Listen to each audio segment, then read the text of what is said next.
आज आपको बड़ी सांस्कृतिक विरासत के जतन करने वाले चारणों के बारे में कुछ बातें करनी है। ऐसा कहा जाता है, चारण चौथो वेद, वण पढ़िए वातु करे, भाखे अगम भेद एनी जीभे जोगणी। चारण सती ने गंग जल, इंद्र सभा अनुमान, करे कपूरे कोगला, शीर बहके लोबान। चारण शब्द सुनते ही संस्कारी लोगों के मन में दुहा, छंद, वार्ता और खानदानी खेलदिली की बातों में, पहाड़ी आवाज में बड़े बड़े प्रसिद्ध चारणों की याद मन में आती रहती है।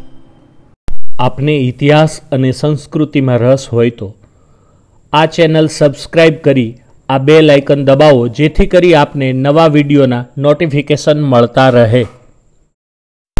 राजकोट में मई 1938 में यह अखिल भारतीय चारण सम्मेलन हुआ था। यह सम्मेलन के प्रमुख केसरी सिंह जी ने भगवे रंग का पहरण और धोती पहनी थी, पग खुले थे, सिर पर रेशमी बाल लहराते थे। उसने स्वतंत्र संग्राम में भाग लिया था। बंग भंग चळवळ में उसने भाग लेने से उसको 20 साल की सजा हुई थी और उसके गरास और मकान खालसा किया था। उसका युवान लड़का क्रांतिकारी चळवळ में भाग लेने के संशय में उसका मौत हुआ था। केसरी सिंह जी को जेल में रखा था, लेकिन 5 साल में उसको छोड़ दिया गया था।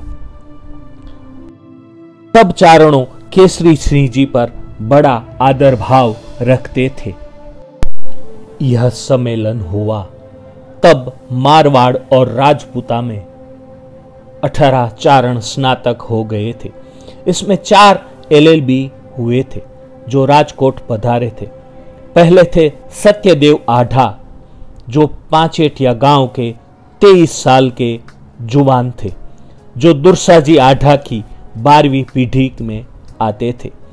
जयकरण जी बारहट सोजत मारवाड़ से आए थे, उसकी उम्र 30 साल की थी। आईदान जी बारहट जोधपुर के न्यायाधीश थे, उसकी उम्र 26 साल की थी। शुभकरण जी कविया 24 साल के थे। उसके अलावा प्रतापदान जी उदयपुर, मोती सिंह जी, लाघु सिंह जी, यह सब पधारे थे। यह सम्मेलन में राजकोट की विख्यात धर्मेंद्र सिंह जी कॉलेज के प्रिंसिपल TN दवे ने चारणों की उत्पत्ति के बारे में मननी व्याख्यान दिया था। इसके अलावा पुलिस अफसर छेल शंकर दवे ने और झवेरचंद मेघाणी, कवि त्रिभुवन व्यास, मास्टर वसंत ने व्याख्यान दिया था।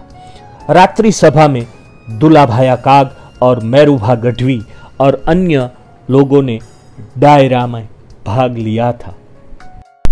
यह सम्मेलन में कवि श्री दुलाभाया काग ने कहा था कि चारणों के पास कंठ, कवित्व और वक्तृत्व शक्ति होना ही चाहिए।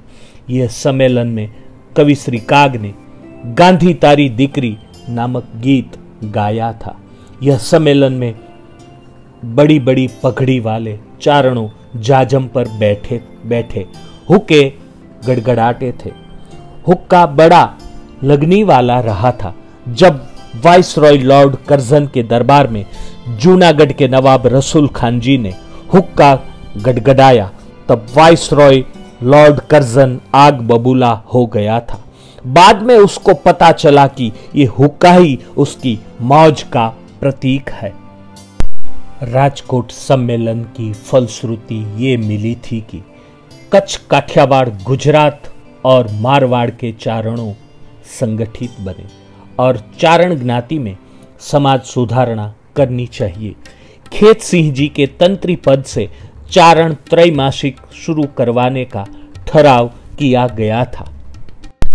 यह सम्मेलन में सबसे रोचक बात यह जानने को मिलती है कि जब राष्ट्रीय शायर झवेरचंद मेघाणी ने अपना प्रवचन दिया, तब लिमड़ी के राजकवि शंकरदान जी ने खुश होकर कहा कि यह समय बदल गया है। एक बनिया बोले और इतने सारे चारण महात्मा बैठे बैठे सुने, जरूर कलयुग आया है। इतना झवेरचंद मेघाणी को सुनने से सब चारण लोग मंत्र मुग्ध हो गए थे। यह सम्मेलन में झवेरचंद मेघाणी ने राजस्थान के चारणों को महात्मा ईसरदास जी के बारे में कुछ सवाल पूछे थे और सभा को रसप्रद बनाया था।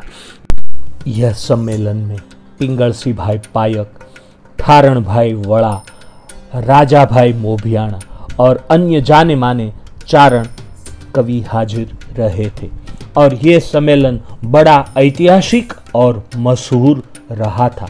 आज भी झवेरचंद मेघाणी की जहां जहां कोई चारण बात करते थे, उसमें शंकरदान जी देथा वाली यह बात को अवश्य सब लोग याद करते रहे हैं। इतना बड़ा प्रभावक यह सम्मेलन राजकोट में रहा था।